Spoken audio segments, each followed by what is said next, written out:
Hello and welcome to Broadlane Leisure. I'd just like to go around the exterior of this Swift Fairway Platinum 2021 model. I'm going to start with the entrance door. It's very straightforward. I did demonstrate the internal workings of it before, but this is a magnetic door retainer. So this is this bit making contact with that. It's a magnetised, so that's all it is. It's just a case of pulling it hard to release. Okay, once it's released, you close the door up like so, insert a key into the lock, turn it anti-clockwise, like so, till you hear it go click, back to the horizontal position, and that is locked. And then you do it in the opposite direction, so you turn it now clockwise, more or less vertical, back to horizontal position, and that is unlocked. Simple operation on that particular door. So moving on to some of the items we have on the external side of this Swift Fairway Platinum. This is the external 230 volt socket. It's just a case of grabbing it at the bottom, lifting the lid like so, and then that gives you direct access to a standard 13 pin socket and plug arrangement to go into there. It's got a gasket seal around it to make it waterproof, and as the cable comes through the bottom again, it's got a gasket which keeps it waterproof. Just give that a bit of a wrap just to hold it in place. Now these locks are already open on this particular door, so this is for access to the entertainment area. So this is for basically use of a TV on the outside of the vehicle, and you can extend the arm out. This is the bracket that would go on the television itself, so it's got the standard 4 fixing plate that you see there, and that rotates obviously into different locations. And again, we've got also main supply and a 12 volt supply and standard coax, all to the outside edge of this particular vehicle. This clip, I don't know if you can see it, is just to hold this arm back when in transit. So I'll just put that back into position.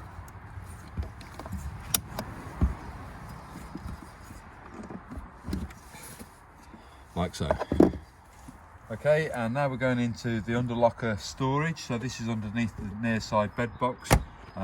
Just push both buttons in, and then this gains access to this particular area. And just inside there, I'd like to point out the alarm system. So made by Sargent's. It's called the Stinger 310. And also, not to show you, but just on the front bulkhead, you're going to find that there is some fuses located there for external road lights, etc. So external locker on the near side, and also the barbecue point, external barbecue point. Just remove this yellow cap, and there's a chrome insert which goes into this brass union. Once it's inserted, you can then rotate that valve. It won't rotate until the chrome nozzle's in place, but that's for an outside barbecue use. So a bit of a safety feature there, that it will only work when the chrome nozzle's in place. So on our Swift Fairway Platinum product, we have an item here which is what I like to call as a duo valve. It means that you can use a twin gas bottle arrangement. So we have got one rubber hose tail coming off here right now. This is the hose tail that would normally be provided by the manufacturer. So this is Swift's own hose tail. It goes onto that union there, and this would then screw into the propane gas cylinder in use. This particular item on the top, the black one, which you can see here, I can just push it in. That's what we call a crash sensor. Now, I'll come back to that in a second. So the one I'm using right now hasn't got a crash sensor on it. It's one I've actually just connected from our own workshop facility. And this is a hand tight one, where if you're using this brass one, you do need a spanner, item A, to be able to connect it and make sure it's tight into the gas union itself, onto the bottle. All right, but basically turn the gas supply on, you then come to the cylinder, you rotate the valve in an anti-clockwise direction to open the cylinder up fully, and basically then I'm just drawing your attention to these green indicators here and this little grey tag here. If I had a twin system working, so I want to appreciate a second cylinder here, and also in an on situation, which cylinder is it drawing from? Well, it's drawing off this left hand one at the moment, with this tag, this little grey section here pointing on this rubber tail. That means it's actually drawing supply from off this cylinder. If it was drawing off that cylinder, I can rotate it round like so, and it means it's now drawing off the right hand cylinder, not the left hand cylinder. So that's very quickly what you do to make sure which cylinder you're drawing from. The green indicator though, if it was in this location, is telling me that the cylinder has got gas in it. If this ever goes red, it means it's actually now drawing off the right hand cylinder. So when both cylinders are live, you turn them both on, the supply initially is coming off this one. As that supply goes down, if this turns to red, it means this cylinder is now empty, but rather than you be interrupted with the gas supply, it's now drawing off the cylinder to the right hand side. To indicate that you're now doing that, you'd rotate that through 180 degrees so that that little grey tag is pointing to that cylinder, and that is your visual indicator. That's the cylinder I'm now using. When you do that, they turn back to green.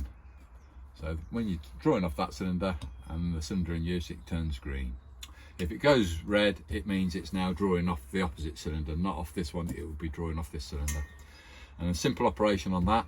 There is a reset on the gas supply, which is this here, that you need to be able to push in. There's a little special tool, I'll show you to that little diagram there. You press it in to reset it. So that's one item. So the crash sensor. The crash sensors come around more from the motorhome market, and basically it's a case of, to get the supply through initially, you turn the cylinder on. That's the first thing. The second thing is to press that valve down there, which we've done, and then that would allow the supply to come to the actual bulkhead regulator itself. So the crash sensors come around more, or derive more from the motorhome market. It was out in that marketplace before coming onto the touring caravans. What it senses is if you leave the gas supply open while in transit, it would sense an accident taking place, and actually shut off the gas supply. So that's what the gas sensor is about, actually to shut off that supply should you be involved in a car accident.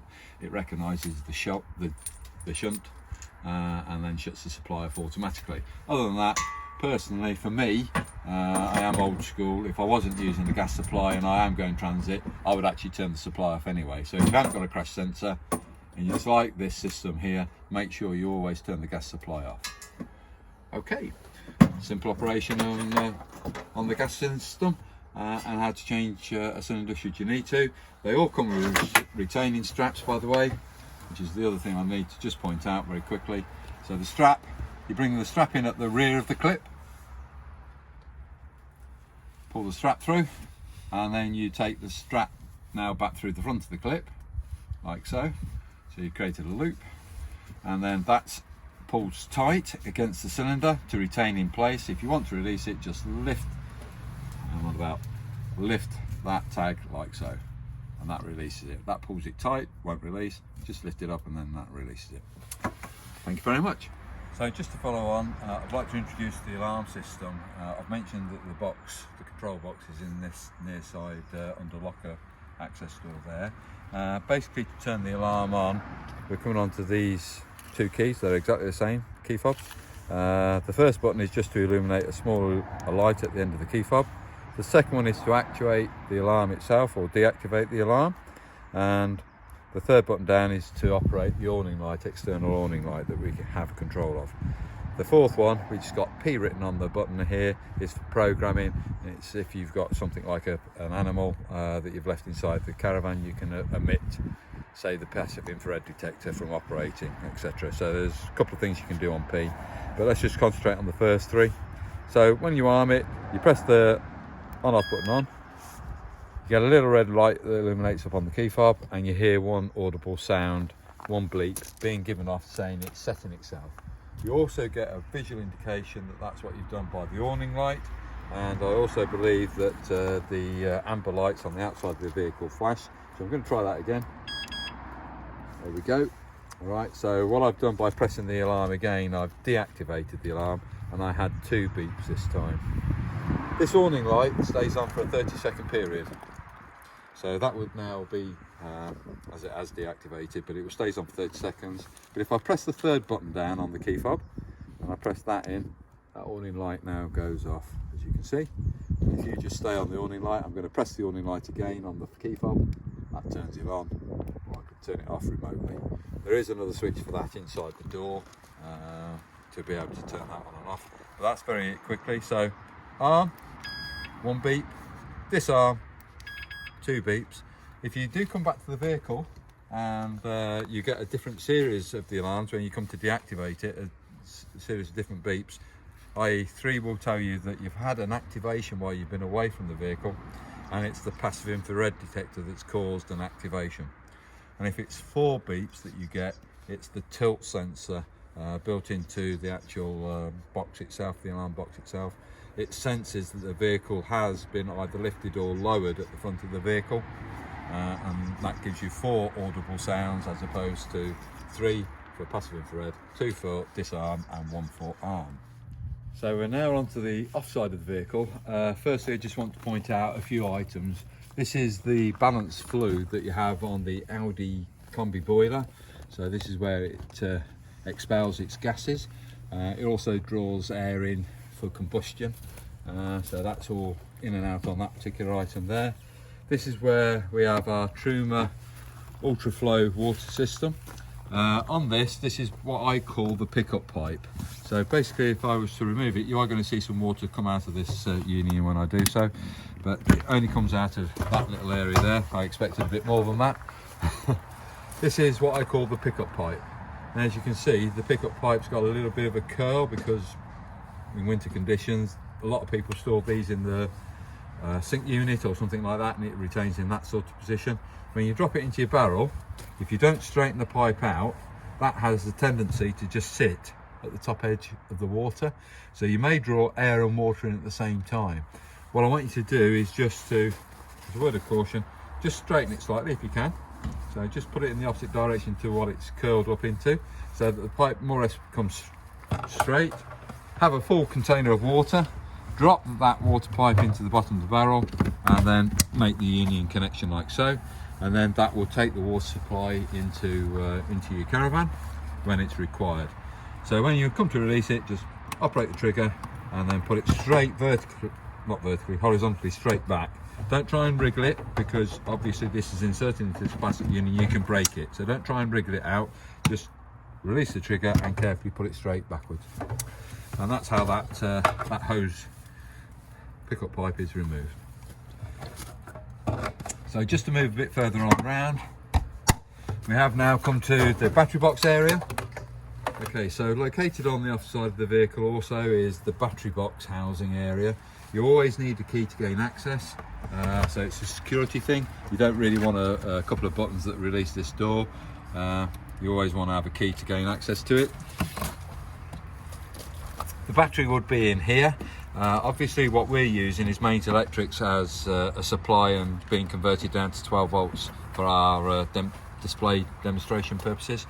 But a battery would normally be housed in here. It sits in this tray, and we have got a positive and negative battery terminals. They're clamp-on variants, so something that we always attach when we have a vehicle handed over to a client. They would normally use their own personal batteries. Batteries are not standard equipment in touring or motorhome situations. They're optional extras. You may decide to have a new battery, or you may only have a battery that's 12 months old and want to use that. Perfectly okay. Bolt-on terminals, and again a retaining strap similar to the gas bottle, where the strap goes in at the back of the clip first, through the front clip, pull it tight to retain, and then pull it forward just to release. Make sure both sides of that strap sit in front of the battery. I have seen it when vehicles come in for service where the back strap goes behind the battery, in which case there's nothing really that stops that movement from taking place. It only when that back strap comes taut on those two clips will it actually stop travelling. So if you haven't connected or locked the door up correctly in transit, that battery could come out. But if both straps are in front of the battery, it is literally retaining it in, it cannot come out. So that's that one. So when we come to the 230 volt connector, that's this union here that you can see here all in blue. What I want you to make sure first off is that we haven't connected to the site mains. If we've connected to the site mains and then we're going to come to the motorhome or caravan, we could have a live lead in our hand. So it's important that you connect firstly to the unit that you're using and then to the site post. Don't do it in the opposite way. So also in reverse, when you come to disconnect, make sure that you disconnect from the site post this time and then disconnect from your touring unit.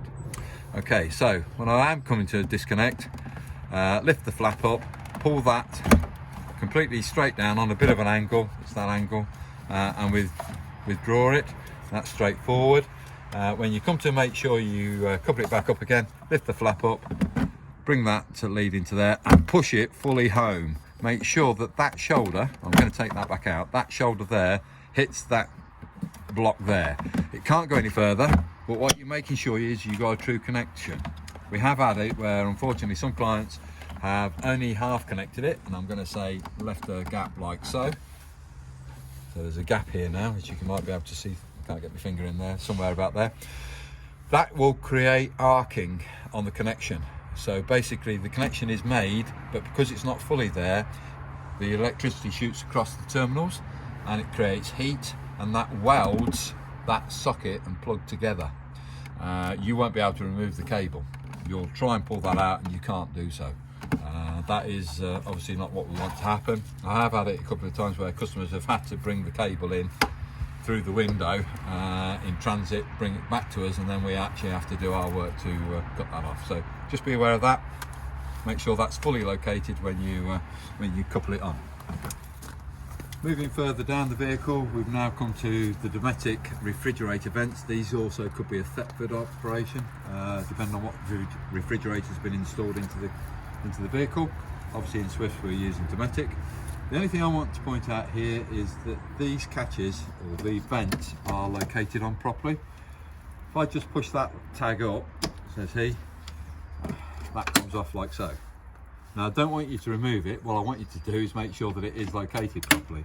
So just push that leading edge. If I can just show you what I'm referring to by the leading edge, there's a little lug there that protrudes on that piece of plastic, and it locates into this edge here on the fridge vent itself. Push that end in, it's there. Push that so the little tag comes out, and then you lower that down and lock it in place. That is now latched. It's not coming off in transit. Again, these can come off in transit, and it will be because somebody's removed them for some reason or other, cleaning or whatever it may be, and not located it properly. Left it like so. Vibration causes that to come off. So see, comes off, and then once you've done that, you've exposed all that fridge to the elements. So just be aware of it. Make sure they're locked on in place. That's locked. So moving on to now the Thetford Cassette area. We have two doors, as you can see. The bottom door is access to the cassette where the holding tank is, and removal of that cassette. This top door here is where you would pour the flush water. So basically you're pouring pink chemical and water into that housing area around here. So it's from here upwards. Holds approximately about 8 litres of water on this particular item. You only want to fill it roughly to the neck level, where my finger is now. So you only want to fill it to that level. You don't need to fill it to this level so it's overflowing, just to that level there. All right. When we come to gain access to the cassette area, press both buttons in, release. There's the holding tank, this grey and orange item. Orange bits means that we're going to touch it basically, or we need to operate it using something. So basically I'm putting that tag up. As you can see, I've now cleared that housing, and I pull that out, and I will take that then to my waste disposal point. This handle does extend so that we can use it rather than carrying the cassette. 15 litres is quite heavy sometimes, so you can wheel it to your waste disposal point, and then that just, this telescopic goes back in like so. Orange bits, to say, are bits that we touch or handle possibly. So the funnel, you turn the funnel around when you're at your waste disposal point to a 45-degree angle approximately. You remove the end cap, which we haven't got, it's still in the gas locker at the moment, but remove the end cap, and then when you're at the waste disposal point, press the orange button in here, the round one, it just depresses.